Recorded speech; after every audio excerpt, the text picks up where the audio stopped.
आप जब आजम साहब जेल से बाहर निकले हैं तो कैसा वक्त आ गया है कि कभी ज्ञानवापी का मसला उठता है, कहीं कुतुब मीनार का उठता है, कहीं ताजमहल का उठता है, कहीं मथुरा का उठता है। आपको क्या लग रहा है, ये पैटर्न है, ट्रेंड है, इसके पीछे कोई साजिश है?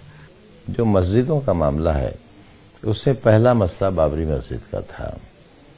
22/23 दिसंबर 1949 को आइडल्स रखे गए उसमें, और फिर अगले दिन वो मस्जिद कुर्क हो गई और 500 मीटर तक मुसलमानों की आमद की पाबंदी के उस तक करीब नहीं आ सकते। वो पाबंदी आखिर तक जारी रही और सुप्रीम कोर्ट का फैसला आ गया। मुसलमान यही कहते रहे कि वो अदालत का फैसला मानेंगे। सन 49 से लेकर 4 दहाइयां गुजर गई, तब कहीं जाकर फैसला आया। लेकिन जहां तक ज्ञानवापी का मामला है या और किसी मस्जिद का मामला है, तो उसमें जो जुडिशियल प्रोसेस है वो निचली अदालत से लेकर सुप्रीम कोर्ट तक बड़ी तेजी से चल रहा है। और जब चीज अदालत में है तो अदालत ही देखे तो बेहतर है, बजाय इसके कि आपस में तसादुम किया जाए। नहीं, एक बार आपने खुद ही कहा था ना कि ताजमहल को लेकर के अगर गिराना चाहते हैं तो आप पहला फावड़ा। देखिए, इस्लाम में क्योंकि पक्की कब्र की भी इजाजत नहीं है, कच्ची ही कब्र रहनी चाहिए, तो कौन सी बुरी बात होगी अगर ये गुलामी की निशानियां ही तो कहा है ना, गुलामी की निशानी, तो उससे कोई परेशानी वाली बात नहीं है। और आप देख रहे हैं इस वक्त मस्जिद के डिस्प्यूट में भी मुसलमानों की तरफ से और बाबरी मस्जिद वाले में भी उनका कहना यही था कि जो अदालत फैसला करेगी वो मानेंगे। और ये भी आपने महसूस किया होगा कि कभी मुसलमानों ने उस जमाने में कृष्ण जी के बारे में, रामचंद्र जी के बारे में, सीता जी के बारे में कोई तौहीन आमेज बात ऐसी कभी नहीं कही। और हम तो जाहिर है हमारा दीन हमें रोकता है इन चीज़ों से कि आप दूसरे मज़ाहिब के पेशाओं की बुराई नहीं कर सकते।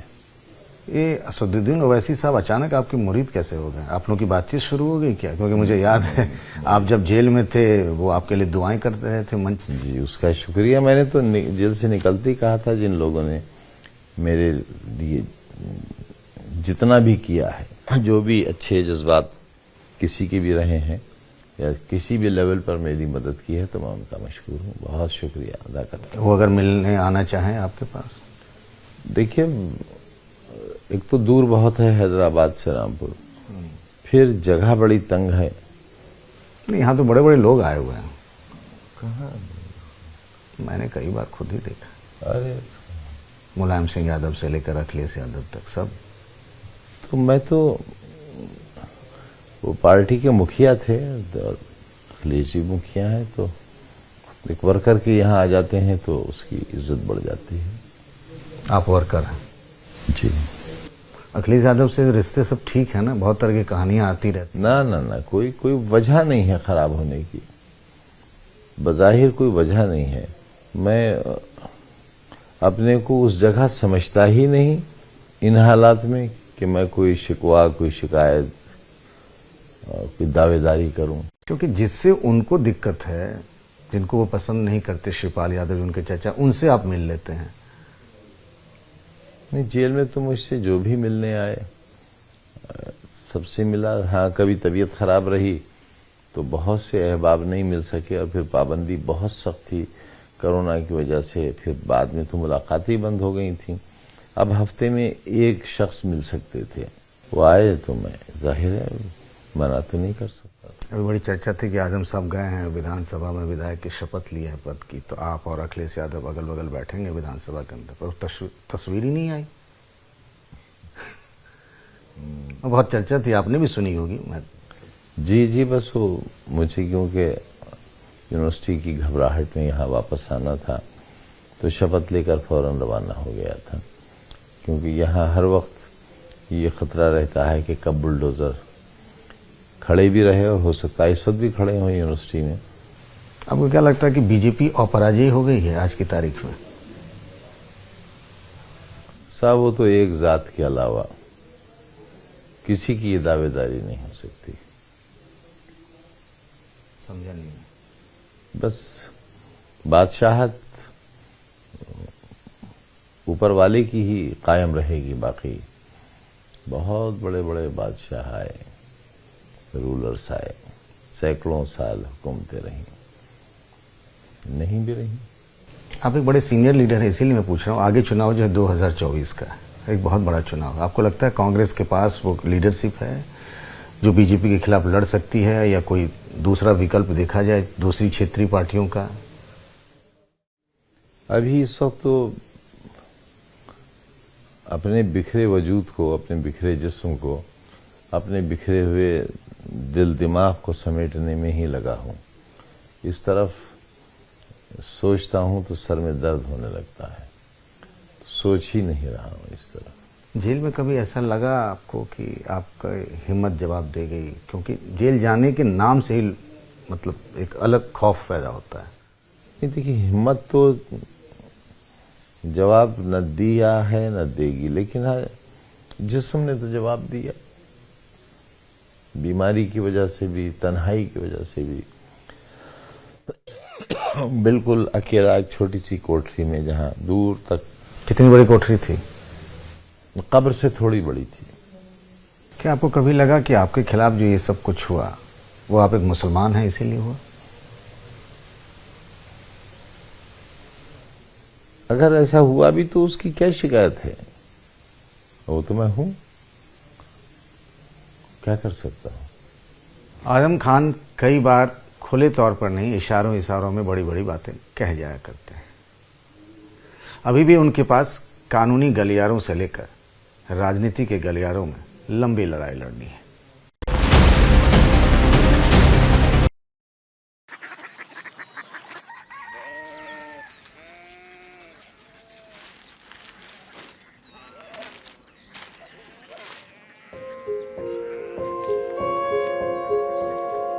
बाबा बाबा, कोरिया सिटी जानिए ना।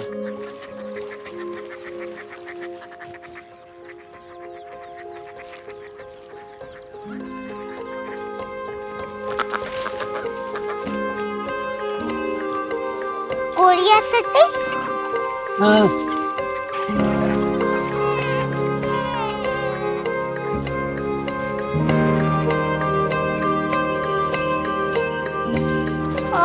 कोरिया सिटी कहाँ पे है? शहर अंग्रेजी लगे हैं।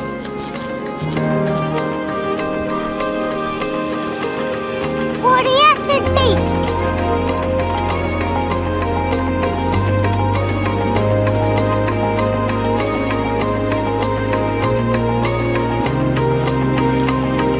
वो बहुत दूर है।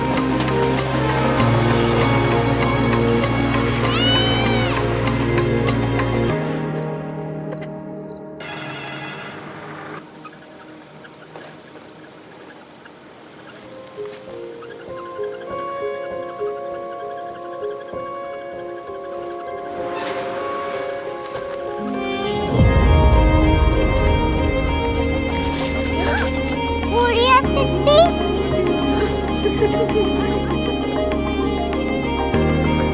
दुनिया को बोलना नहीं, कुछ लोग बड़े होते हैं। कोरिया सिटी कहाँ है? प्रोफेसर साहब को पता होगा। हो, ये छोटा वाला ग्लोब लगता है। और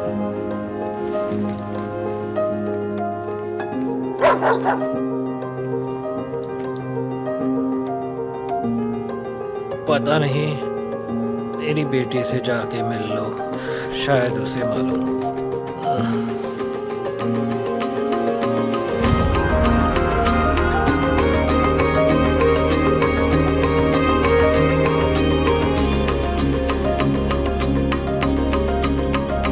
हाय,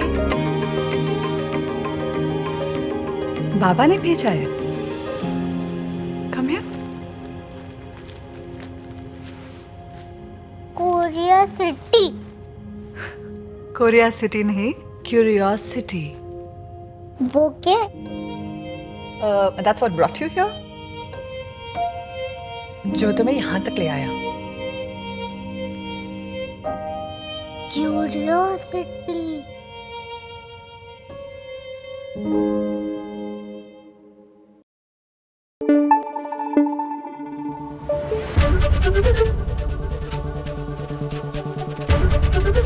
एबीपी न्यूज आपको रखे आगे।